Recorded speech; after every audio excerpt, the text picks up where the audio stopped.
Pagbabalik ng alamat. Kabanata 61 hanggang 65 Panloloko. Diana. Nang maramdaman niya ang presensya ni Diana, si Justin na nakatalikod sa kanila ay agad na tumalikod. Ano ang nagdala sa iyo dito? Si Justin talaga. Nang makita niya ang silhouette niya kanina, pakiramdam niya ay kahawig ito ni Justin. Ngunit, nang makita siya ni Diana, hindi niya mapigil ang magtanong, Justin, anong ginagawa mo rito? Nakatira ako dito. Casual na sagot ni Justin.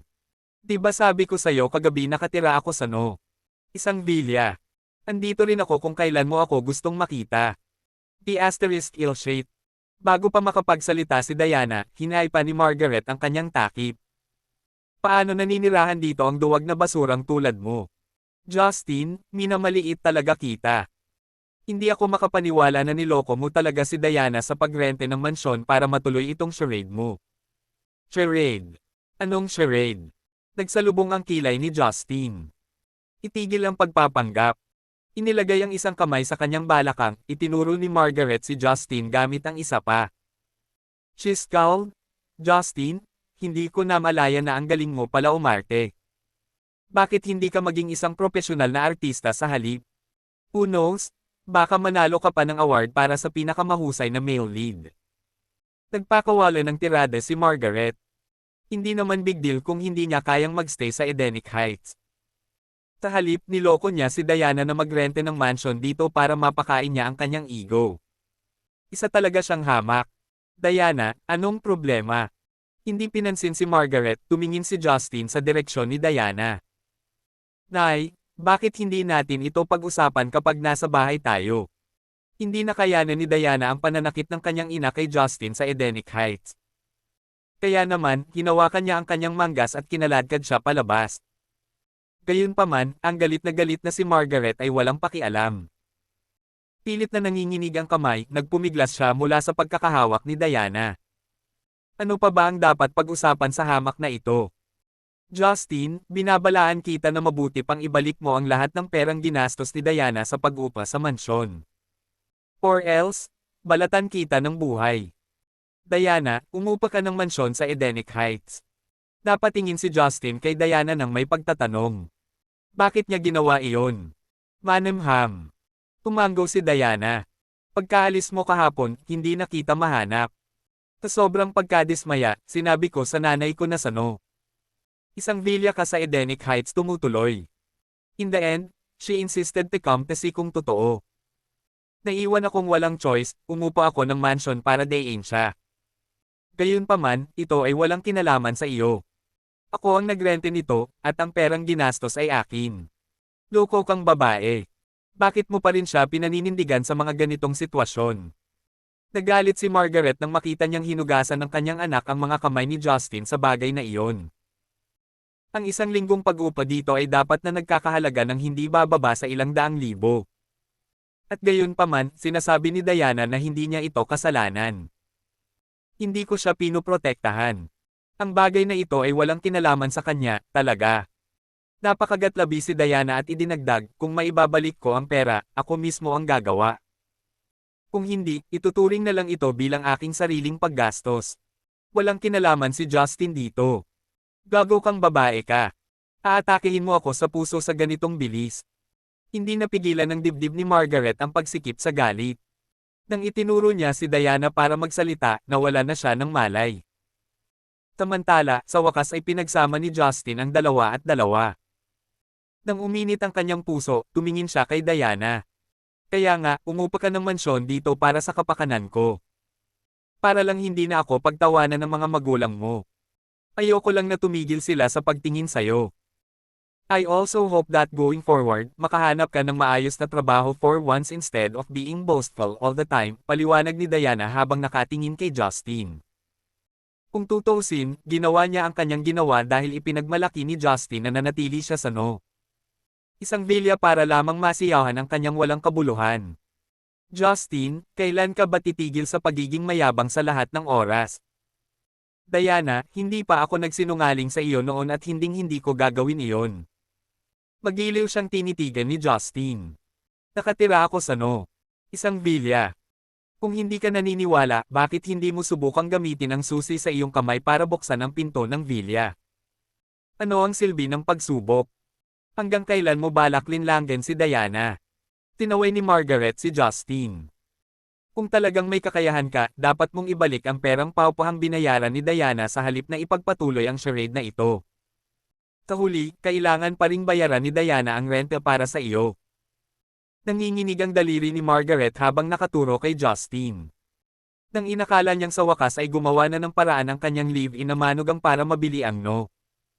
Isang villa sa Edenic Heights, hindi niya napagtanto na isa pala itong scam. Isa pa, kinailangan pa itong bayaran ng sarili niyang anak.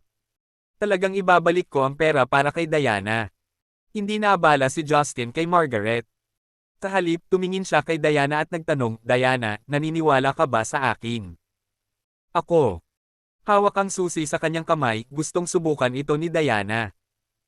Gayunpaman, paano kung ginawa ko?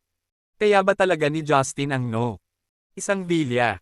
Ito ang pinakamahal na mansion sa Jadeboro. Ang gastos lamang sa pagtatayo nito ng mag-isa ay tatakbo sa daan-daang milyon. Sa makatuwid, ang presyo ng pagbebenta nito ay dapat na hindi bababa sa 1 bilyon. Bilyon. Walang paraan na kayang bayaran ito ni Justin. Kalimutan mo na. Napailing si Diana habang kagatlabi. Paano kung sinubukan ko ang susi? Ang ginagawa ko lang ay bigyan ng pagkakataon si nanay para ipahiya si Justin. Diana, maniwala ka sa akin, minsan lang. Hindi naman nagalit si Justin sa sagot ni Diana. Sa halip, siya ay patuloy na tumingin sa kanya ng taos-puso. Kung ganoon, umalis na tayo. Pinili ni Diana na magtiwala kay Justin kahit na hindi siya naniniwala na ang susi na nasa kanyang kamay ay maaaring ma-unlock ang no. Isang villa. Gusto kong makita kung paano mo bubuksan ang pangunahing pinto sa no. Isang villa. Bamantong hininga ng malakas, sinugod ni Margaret sina Justin at Diana.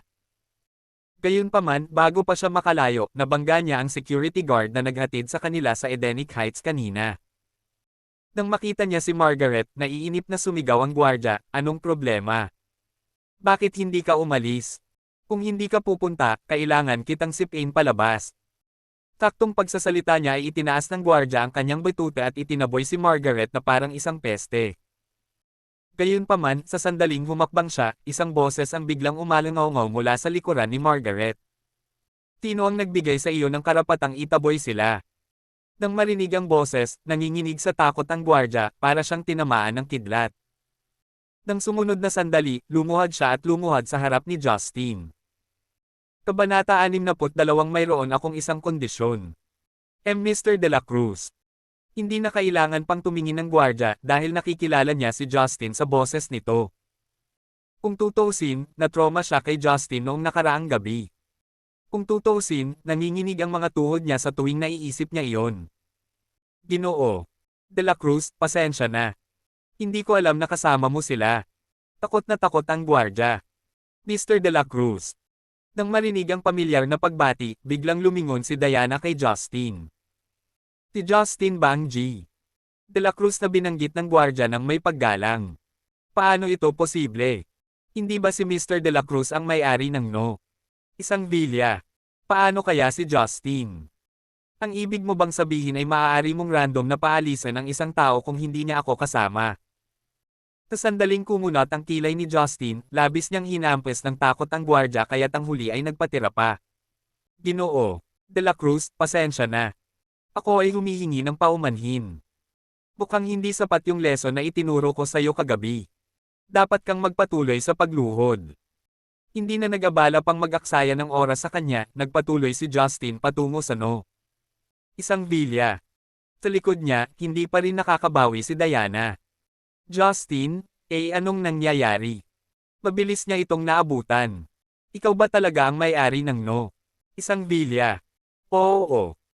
Malinaw na idinagdag ni Justin, simula kailan pa ako nagsinungaling sa iyo?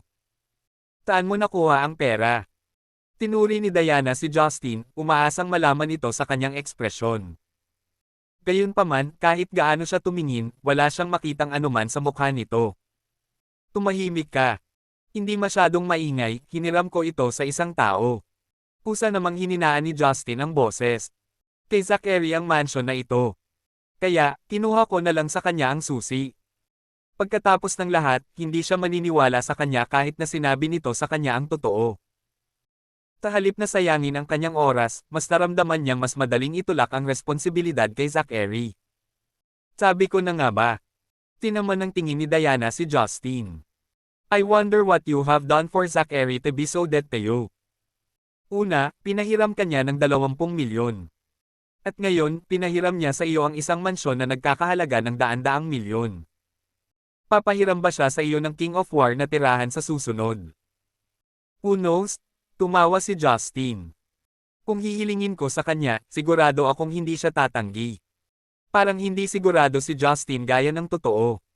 Obviously, hindi maglalakas loob na tumanggi si Zachary. Kung alam ko lang na nahihiram mo na, hindi na sana ako nangungupahan.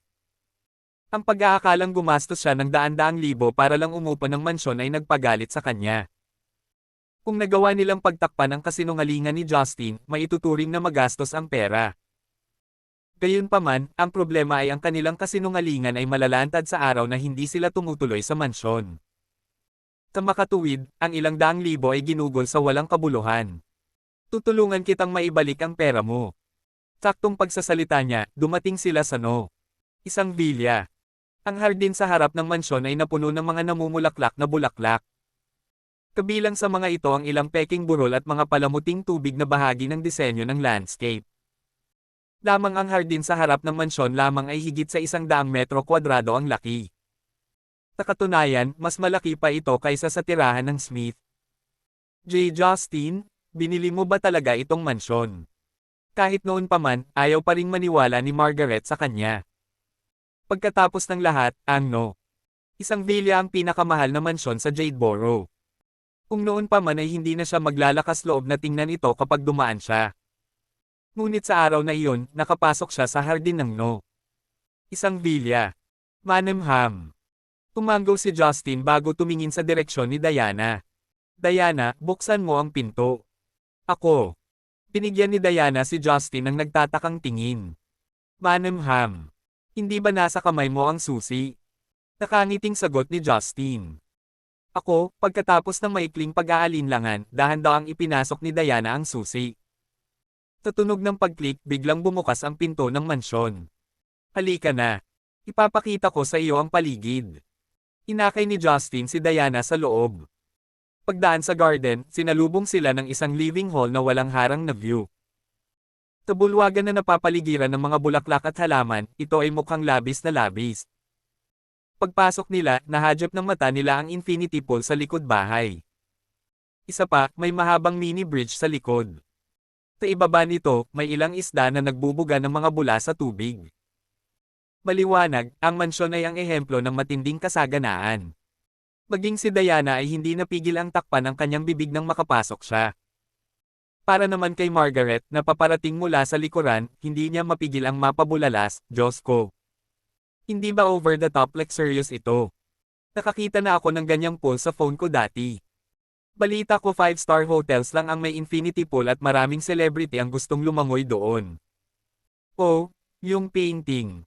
Nakita ko na sa phone ko. Nabalitaan ko na ito ay nagkakahalaga ng higit sa 1 milyon. Gayun din. Tulad ng isang bumpkin ng bansa na dumating sa lungsod sa unang pagkakataon, si Margaret ay interesado sa lahat. Mula sa pagpasok niya, patuloy niyang kinukunan ng litrato ang lahat ng nakita niya. Gusto mo ba? Mahal. Tumingin si Justin kay Diana at sinabing, kung gagawin mo, dapat kang manatili sa akin dito sa hinaharap. Ha! Natigilan si Diana. Pagkatapos noon, mabilis siyang umiling. Mas mabuting huwag na lang dahil hiniram ang mansyon na ito. Sa napakaraming hindi mabibaylang kayamanan dito, paano kung may masira tayo? Kaya mo bang bayaran sila? Pulong ni Diana para hindi marinig ni Margaret. Hindi mahalaga kung masira natin sila, nakangiting sagot ni Justin. Kung gusto mo dito, ikaw ang magiging babae ng bahay sa hinaharap. Hindi, mas mabuting ibalik mo ito kaagad kay Zachary. Muling umiling si Diana. Dahil hindi siya materialistikong babae, hindi niya itatapon ang sarili sa mga lalaki para lang sa kanilang pera. Kahit mahirap siya, napanatili pa rin niya ang kanyang dignidad. Samantala, natapos na ni Margaret ang pagkuha ng mga larawan ng mansyon at ibinahagi pa ito sa kanyang mga group chat. Pagdating kay Diana, tinitigan niya si Justin ng may kainahinala. Justin, hindi ako makapaniwala na sa wakas ay nagawa mo na ang sarili mo. Kung gaano kamahal ang mansion, kaya mo ba talaga? Kasabwat mo ba ang gwardya sa pagtatangkang linlangan kami? Bakit ako mahihirapang gawin iyon? Tinulyapan siya ni Justin ng walang malasakit na sulyap. Kung hindi lang dahil kay Diana, hindi na niya ito papansinin. Ano ang gusto mong sabihin? Ngumuso si Margaret habang nakaakbay sa kanyang balakang. Nakalimutan mo na ba ang lugar mo dahil lang sa pagbili mo ng mansyon? Kung hindi kita inalagaan ng 1 taon noon, namatay ka na sa gutom sa lansangan. Ngayong nagawa mo ng mabuti para sa iyong sarili, paano ka maglakas loob na makipag-usap sa akin sa ganoong ugali? Nanay. Malungkot ang ekspresyon ni Diana nang marinig niyang muling binyantaan ng kanyang ina si Justin ang nakaraan. Nang bumaling ang tingin niya kay Margaret, umakto ang huli na parang hindi niya ito pinapansin. Given that you have treated Diana well, I will not drag you through the putik going forward. Gayunpaman, mayroon akong isang kondisyon. Tasama ako kay Diana. Kabanata 63. Are you kidding me? Maliwanag, ang plano ni Margaret ay lumipat sa No. Isang villa kasama ang kanyang anak na babae. Sa kasamaang palad, sa sandaling magsalita siya, tinanggihan siya ni Diana. Hindi. Hindi. Biglang nagbago ang ekspresyon ni Margaret. Bakit hindi? Sa sandaling pumasok siya sa No. Isang villa na pagpasyahan niyang manatili doon sa natitirang bahagi ng kanyang buhay. Kung ikukumpara sa mansyon, ang kanyang kasalukuyang tahanan ay hindi naiiba sa isang slum. Hindi ibig sabihin ay hindi. Giit ni Diana. Hindi ikaw o ako ang lilipat dito. The asterisk man you girl, sinusubukan mo bang saktan ako? Muntik nang makasabog ng sisidlan si Margaret nang marinig ang pagtanggi ni Diana. Connor, narinig mo ba ang kalokohang ibinubugbog ng iyong anak? Alam ba niya kung ano ang lugar na ito? Ito ang No. Isang villa ng Edenic Heights. Alam ba niya na ito ang tunay na pangarap ng bawat babae na lumipat dito? At gayon pa man, tinatanggihan niya ang pagkakataon kapag sa wakas ay nabigyan ng pagkakataon. Dahil hindi gusto ni Diana ang lugar na ito, walang saysay na manatili. Kung tutuusin, hindi ba't sa lahat ng dako? Bulong ni Connor. Para sa kanya, siya ay palaging nasa dulo ng mga insulto sa buong buhay niya. Kaya naman, hindi mahalaga kung saan siya tumira. Kung tutuusin, kinailangan pa niyang tiisin ang kahihiyan ng pagiging bully. The asterisk ill-shaped. Nagmura si Margaret nang marinig niya ang tugon ni Connor. Paanong ang pananatili sa bastos na lugar na iyon ay katulad ng pananatili sa No. Isang villa. Alam mo ba kung anong uri ng mga tao ang nananatili sa Edenic Heights? Mga ultra-rich lang. Sa katunayan, baka makatagpo pa tayo ng pinakamayamang tao ng Jadeboro habang papunta tayo sa grocery shopping. Isang bagay para sa iyo na wala kang nakamit, ngunit gusto mo rin bang maranasan ni Diana ang parehong kapalaran tulad mo? Hindi na nakaimik si Connor matapos siyang sampilan ni Margaret. Nang makita ni Diana na malapit ng mag-away ang kanyang mga magulang ay hindi niya maiwasang magsalubong ng kilay. Tama na. Tumigil sa pagtatalo. Kahit anong mangyari, hindi ako lilipat dito. Maaari mong gawin ito sa iyong sarili kung gusto mo. Kung isasaalang-alang ang No. Isang villa ay pinahiram kay Justin, sa tingin ko ay hindi posible na hiramin niya ito sa natitirang bahagi ng kanyang buhay, hindi ba?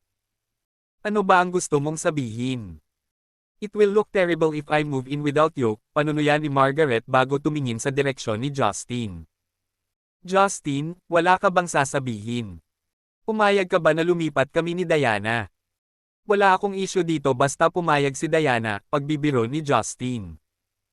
Kung tutuusin, binili niya ang mansyon para sa kanya, at hindi naman iyon big deal sa kanya kung tutuusin.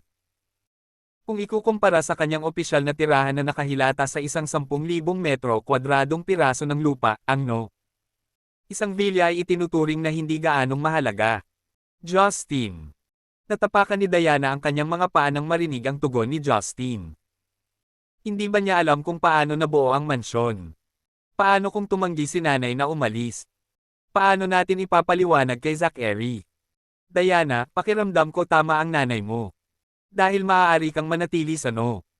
Isang Villa, bakit gusto mo pa ring bumalik sa tirahan ng Smith? Itinaas ni Justin ang kanyang kamay at marahang ginulo ang buhok ni Diana. Dati, wala akong sapat na kakayahan para bigyan ka ng bahay. Ngayong nakabalik na ako, kayang-kaya kong ibigay ang anumang gusto mo. Kahit na gusto mo ang lahat sa ilalim ng araw, ibibigay ko sa iyo ang lahat. Paano may kukumpara ang isang mansyon sa kung gaano kakahalaga? Alam ni Justin na nag-aalala si Diana na kailangan nilang ibalik ang mansyon kay Zachary anumang oras. Gayunpaman, hinding-hindi mangyayari iyon dahil ang may-ari ng mansyon ay si Diana. Kaya lang hindi niya ito sinabi sa kanya. Paano kung Zachary? Tumingin si Diana kay Justin. Wala siyang pag-aalinlangan tungkol sa paglipat mula sa paninirahan ng Smith. Kung tutuusin, ilang taon na siyang kasal ni Justin. Bukod dito, ang pag-alis sa tirahan ng mga Smith ay malaki ang maitutulong kay Justin. At least, hindi siya kukulitin ni Margaret araw-araw. Gayunpaman, ang mansyon ay kay Zachary. Saan kami pupunta ni Justin kapag gusto niyang ibalik namin ito balang araw?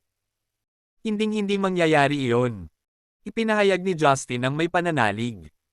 Trust me, Diana, in a few years, bibilhin ko na itong mansion kay Zachary. Sa pamamagitan ng pagkatapos, ito ay magiging aming tahanan. Gayunpaman, kung gusto mo sa ibang lugar, maaari din kaming bumili ng bahay doon. Kung nasaan ka man sa mundong ito, naroon ang tahanan. Nang may sasabihin pa sana si Diana, natunaw ang kaibuturan ng kanyang puso nang makita niya ang taos-pusong tingin sa mga mata ni Justin. Kung nasaan man ako, doon din ang kanyang tahanan. Sa sandaling iyon, iniisip ni Diana kung dapat ba niyang suriin muli ang kanyang pangunawa kay Justin. Ang dahilan ay ang Justin ng 3 taon na ang nakakaraan ay walang kalooban o lakas ng loob na sabihin ang isang bagay na tulad nito. Sa oras na iyon, siya ay isang loafer na hindi kailanman gumawa ng anumang seryoso. Maghapon siyang nananatili sa bahay at gumagawa ng mga gawaing bahay at naglilinis ng palikuran. Noon, kahit siya ay mababa ang tingin sa kanya. Sumama ka sa akin dahil napakalaki ng espasyo dito. Kung ayaw mong makisama sa isang silid, maaari akong kumuha ng maghahanda ng sarili mong silid sa halip, patuloy na panghihikayat ni Justin nang maramdaman niyang nag-aalinlangan si Diana. Kung lumipat lang si Diana sa kanya ay nagkaroon sila ng pagkakataon na maging isang tunay na mag-asawa. Sa kasalukuyan, kasal lang sila sa pangalan ngunit hindi sa substance. Gago kang babae. Ano ba ang pinagdadaanan mo? Inis ni Margaret si Diana nang makita niyang pinag-iisipan pa rin niya ito. Let's move in. In fact, sasamahan kita mamayang gabi. Maaaring handang maglaan ng oras si Diana, ngunit ayaw ni Margaret na maghintay pa ng ilang sandali. Pagkatapos malantad sa pinakamahusay, walang paraan na siya ay tumira sa anumang mas mababa. Hindi ba masyadong nagmamadali ang paglipat ngayong gabi? Pakiramdam ni Diana ay parang tinatangay siya ng sitwasyon. Kahit pumayag siyang lumipat, tiyak na masyadong biglaan para sa kanya ang paglipat ng gabing iyon. Iisipin kaya ni Justin na wala akong pinagkaiba sa mga materialistic na babae. At nalilipat ako dahil lang sa isang villa. Hindi talaga. Paanong nagmamadali? Humisi si Margaret. Diana, bigyan kita ng payo. Kung hindi ka lilipat sa lalong madaling panahon, maaaring may ibang babae na mauna sa iyo. Sa panahong iyon, huli na ang lahat para sa pagsisisi. Bilang isang taong materialistiko, alam ni Margaret na ang isang villa ay magiging chick magnet para kay Justin. Pumasok ka na lang mamayang gabi. May maghahanda agad ako ng kwarto mo. Dahil lilipat na si Diana, hindi alintana ni Justin na sumama sa kanya ang kanyang pamilya. Naghanda na lang ng ilan pang kwarto at upuan sa kainan. Ako. Nang may sasabihin pa sana si Diana, pinutol siya ni Margaret, what are you spacing out for? Bilisan na natin umuwi at mag-impake kaagad. Kabanata 64 ang scheme. Habang nagsasalita siya, kinaladkad ni Margaret si Diana palabas ng bahay na hindi nagbigay sa kanya ng pagkakataong tumanggi. Stupid girl. Napagtanto mo ba na muntik mo nang ibigay ang isang villa sa ibang babae sa isang plato na pilak? Nang makaalis sila, galit na tinapik ni Margaret ang kanyang buko sa ulo ni Diana. Siya ay halos sumabog ng isang sisidlan. Hayaan mo na lang silang lumipat. Ano ang malaking bagay kung hindi ako nakatira doon? Hindi naman ito pinansin ni Diana. Diana, nasa 20s ka na. Pwede bang itigil mo na yung pagiging childish mo? Binigyan ni Margaret si Diana ng masamang tingin. Noong si Justin ay naging duwag na basura, walang babae ang magkakagusto sa kanya. Ngunit ngayon na siya ay nakatira sa isang villa, magkakaroon ng tonelada ng mga batang babae na namamatay na humiga sa kanyang kama.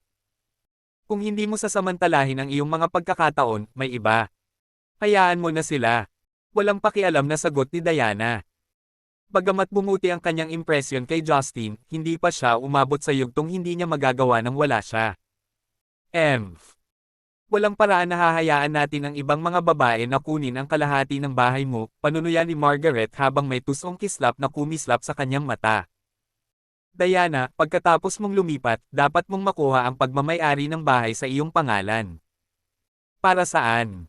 Nagsalubong ang kilay ni Diana. Para kang tanga. Tinaman siya ng tingin ni Margaret.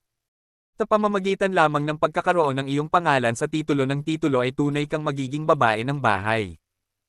O kung hindi, ano ang mangyayari kung si Justin ay naakit ng isang vixen at pinalayas ka? There's no way na papayag siya dyan. At saka, hindi ko rin gagawin. Tinanggihan ni Diana ang ideya ni Margaret. Walang paraan na makilahok siya sa gayong maling paraan. Kahit na binili ni Justin ang bahay sa halip na hiramin, hindi rin niya ito gagawin.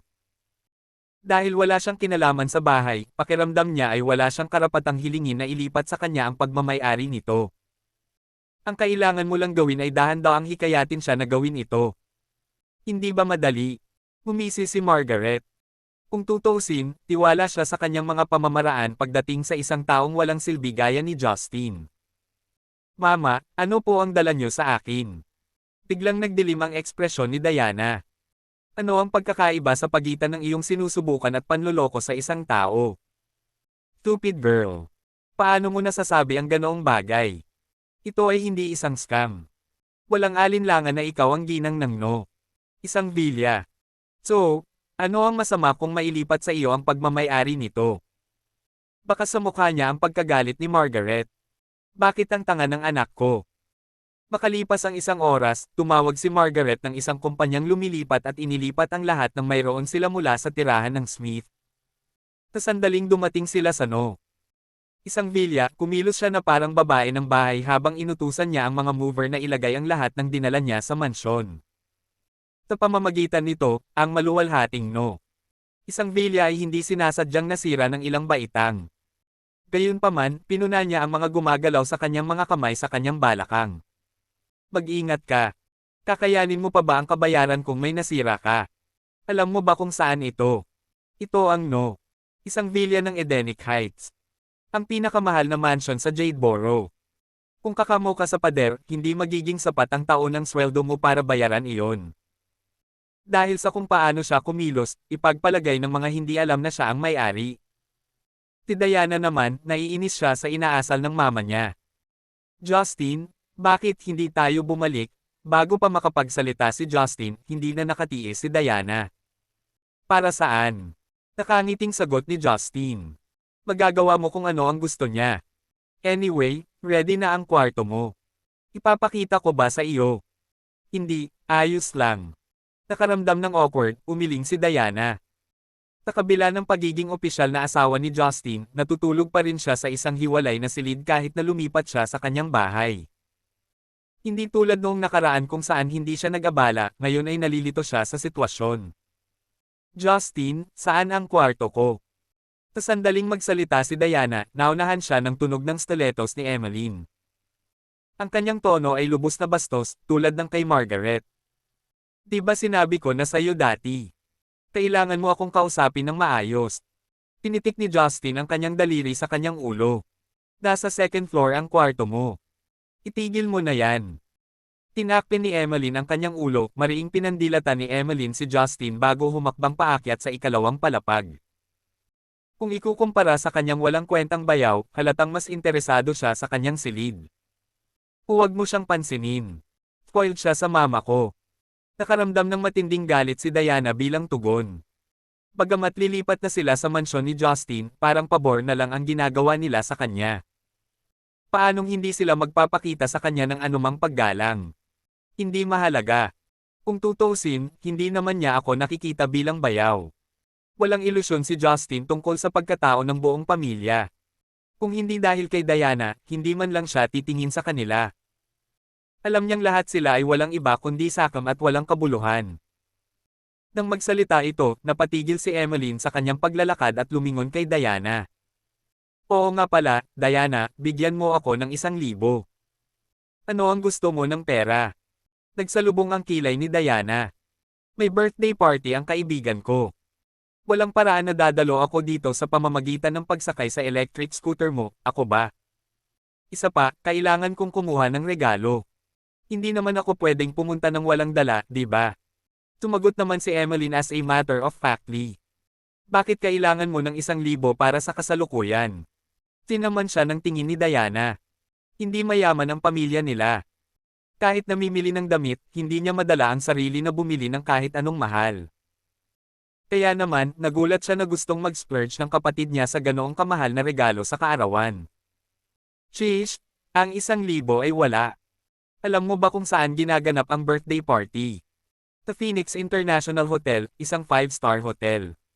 Narinig ko ang isang casual na pagkain doon na madaling umabot sa libo-libo. Rolling her eyes, Emmeline impatiently added, at saka, ang ibang mga estudyante ay dumarating sakay ng mga mamahaling sasakyan o nagbibigay ng mga branded na bag bilang mga regalo. Kung magkakaroon ako ng imitasyon na bag bilang regalo, hindi ba't ako ang magiging puno ng biro ng lahat? Or else, bakit hindi ka manghiram ng sports car para ipadala sa akin? Kahit na halatang alam niyang si Diana ay may creaky electric scooter lang, nagpatuloy siya sa kanyang mga insinuations. Sa oras na iyon, walang tatawa sa akin kahit na wala akong dala. Paano naman? Nakita ko ang isang pulang Lamborghini na nakaparada sa labas ng aming tirahan. Bakit hindi mo hiniram sa akin? Kabanata 65 birthday party. Ang pulang Lamborghini. Malungkot ang ekspresyon ni Diana habang nakatingin sa direksyon ni Justin by reflex. Malinaw, alam niya na ang Lamborghini ay kay Justin. Hindi ko ito hiniram. Nagtaas ng kilay si Diana. Magtataksi ka na lang. Sa kabila ng kanyang murang edad, ang tanging napupulot lamang niya ay ang pagiging walang kabuluhan at ang kanyang sarili sa mayayaman. Nang makita ni Diana ang makapal na makeup na suot ni Emmeline, hindi niya maiwasang makaramdam ng inis. Hindi man lang siya mukhang estudyante. Paf! Alam kong hindi mo ito hihiramin sa akin. Hindi man lang nagulat si Emmeline. Sa halip, pilit niyang ngumiti, kung ganoon, bigyan mo ako ng 1,000. Wala akong 1,000. Bibigyan kita ng 800 at higit pa. Tinanggihan ni Diana ang kanyang kahilingan ng walang pag-aalinlangan. Pau kuripot. Tayang naman ang pamamalagi mo sa napakalaking mansyon, panunuya ni Emmeline. Madaling nagkakahalaga ang mansyon na ito ng ilang milyon. At gayon pa man, ikaw ay isang kuripot upang hindi ako bigyan ng 1,000. Paano ka nakakapagsalita ng ganyan? Napasimangot si Diana sa sinabi ni Emmeline. Gayon pa man, hindi napigilan ni Justin ang matawa nang marinig ang sinabi ni Emmeline. Kung makahiram kami ng pulang sports car para ipadala sa iyo, sinasadya mo ba kapag sinabi mong dadalo ka sa birthday party nang walang dala? Ano ang mahalaga? Napangisi si Emmeline. As if pwede mo talagang hiramin. Dahil bata pa si Emmeline, sa humigit kumulang 18 hanggang 19, hindi niya lubos na naunawaan ang kahalagahan ng pananatili sa Edenic Heights. Para sa kanya, isa lang itong mas malaking bahay. Sa karamihan, ito ay mas mahal din. Gayunpaman, hindi niya alam kung gaano ito kamahal. Siyempre, pwede kong hiramin kung gusto ko, nakangiting sagot ni Justin. Akin ang sasakyan na iyon. Kaya, sa tingin mo ba ay makukuha ko ang aking mga kamay dito? Binili mo. Hindi napigilan ni Emmeline ang pangungutya kay Justin. Oh please, Justin, pwede bang tumigil ka na sa pagmamayabang? Ang sports car na iyon ay nagkakahalaga ng ilang milyon. Paano mo ito kayang bayaran? Mula sa kanyang pananaw, ang Lamborghini ay mas mahal kaysa sa mansyon. Ipinagpalagay pa niya na ang isa ay makakabili ng 2 sa mga mansyon sa halaga ng isang Lamborghini. Hindi mo kailangang alalahanin ang sarili mo kung kaya ko ba. Mamayang gabi, ihahatid kita sa party ng kaibigan mo. Tiningnan siya ni Justin ng malinaw. Gayunpaman, kung ipapadala kita, hindi mo makukuha ang 1,000. Kahit ano. Kung pwede mo talagang hiramin, bibigyan kita ng 1,000. Sagot ni Emily na may nakakainis na ekspresyon. Hanggang noon, hindi siya naniniwalang makukuha talaga ni Justin ang kanyang mga kamay. Hinihila mo siguro ang pako. Walang paraan na makakahiram ka ng ganoon kamahal na sports car, lalo na't bago ito. Tino ka ba talaga sa tingin mo? Deal. Dahil ayaw niyang mag-aksaya ng oras, kinuha ni Justin ang susi ng kotse at inihagi sa kanya. Ito ang susi. Marunong ka bang magmeneho? Totoo ba? Sa pagtingin sa logo ng Lamborghini sa susi, si Emeline ay napuno ng hinala. Pwede bang gumawa ka ng peking susi para lang mapahiya ako? Bakit hindi mo subukan at alamin? Tinatimad magpaliwanag si Justin. Taktong pagsasalita niya ay kumunat ang noo ni Diana sa kanya. Justin, anong ginagawa mo? Alam mo ba kung gaano siya kabata? Bakit mo pinapakain ang masamang ugali niya? Mula nang bilhin siya nito ng sasakyan, hindi na niya nagawang magmaneho. Pagkatapos ng lahat, siya ay nag-aalala tungkol sa pagkakamot nito nang hindi sinasadya. Kung nangyari iyon, hindi na nila ito maibebenta. Kaya naman, laking gulat niya nang gusto ni Justin na ihatid ito ni Emeline sa birthday party. Darling, ayos lang. Nang makita niya ang pagmumukha ni Diana, ngumiti siya rito dahil gusto niya, hayaan mo na siya. Kung tutuusin, ano pa ang silbi ng pagbili ng sasakyan kung hindi natin ito gagamitin? Eksakto. Ngumuso si Emeline. Sa wakas ay nagsimula siyang maniwala sa mga salita ni Justin. Hindi ba ang buong punto ng pagbili ng kotse upang imaneho ito? Gawin mo ang gusto mo. Wala sa mood makipagtalo si Diana. Kung tutuusin, binili mo ang kotse, at wala akong karapatang makialam. Sa sandaling iyon, galit na galit si Diana. Noong una, inakala niya na nagbago na si Justin. Ngunit ngayon, maliwanag na ang mga lumang gawi ay namamatay ng husto. Ang kanyang affinity to show off ay muling nagpalaki ng pangit nitong ulo. Darling, galit ka ba? Nang makita niyang nagngangalit siya, nakangiting lumapit si Justin sa kanya. Darling, huwag kang mag-abala tungkol dito. Nakahanap na ako ng trabaho at kikita ako ng malaki sa hinaharap. Sa makatuwid, hindi mo kailangang ibenta ang kotse. Pinili ko ito para sa iyong sariling paggamit. Magtiwala ka sa akin. Malapit ko nang mabayaran si Zachary para sa lahat ng perang inutang ko sa kanya. 20 million yan. Saan ka kukuha ng pera? The moment he brought up the topic, lalong tumindi ang galit ni Diana. Gaano karaming pera ang kailangan niyang kumita bago niya mabayaran ang lahat? Tsaka, patungkol sa mansyon na ito. Alam mo ba kung magkano ang magagastos para lang itayo ito ng mag-isa? Ang pag-iisip na si Justin ay bumili ng sports car at humiram ng mansyon ay lalong nagpagalit sa kanya. Alam ko. Siyempre, alam niya kung magkano ang halaga dahil siya ang bumili. Kung gagawin mo, bakit mo ipinipilit na manatili sa isang mamahaling lugar? Seryoso ang mukha ni Diana. Justin, pwede bang itigil mo na ang pag-aalala ko sa'yo? Bakit hindi ka makabili ng mas murang bahay at mamuhunan ng pera sa isang hamak na negosyo? For once, grounded ka lang ng konti. Kahit na kumikita ka ng 2 milyon sa isang taon, kakailanganin mo pa rin ng 10 taon para mabili ang sports car. Sa katunayan, kakailanganin mong magutom ng 100 taon bago mo mabili ang mansyon na ito. Ang 100 taon ay masyadong mahaba. Nakangiting sagot ni Justin. Bigyan mo ako ng 1 taon. Sa loob ng 1 taon, ang mansyon at ang sasakyan ay nasa pangalan mo na. Sa totoo lang, nasa pangalan na niya ang bahay. Gayunpaman, nag-aalala siya na maghinala siya na gumawa siya ng isang bagay na labag sa batas kung sasabihin niya ito sa kanya. Maliwanag, kailangan niyang ihanda siya sa pag-iisip at dahan-dahang ihayag ang kanyang pagkakakilanlan. Justin, ikaw. Galit na galit si Diana sa mga sinabi ni Justin kaya hindi siya nakaimik. Hindi nagtagal, nagbago ang tema ng disenyo ng buong mansyon sa utos ni Margaret. Ang engranding kapaligiran nito noon ay napalitan na ng mura at magulo na ambience sa nayon.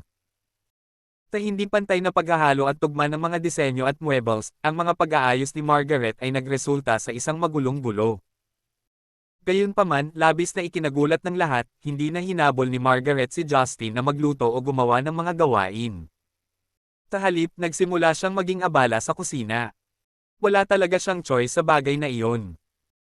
Hanggang sa nakuha ni Diana ang pagmamayari ng mansyon, walang paraan na magkakaroon siya ng lakas ng loob na tretuhin si Justin ng kasuklam-suklam gaya ng dati niyang ginagawa. Kung tutuusin, nag-aalala siya na baka isang araw ay paalisin siya nito. Justin, kamusta ang pagkain? Nasa iyong panlasa ba sila?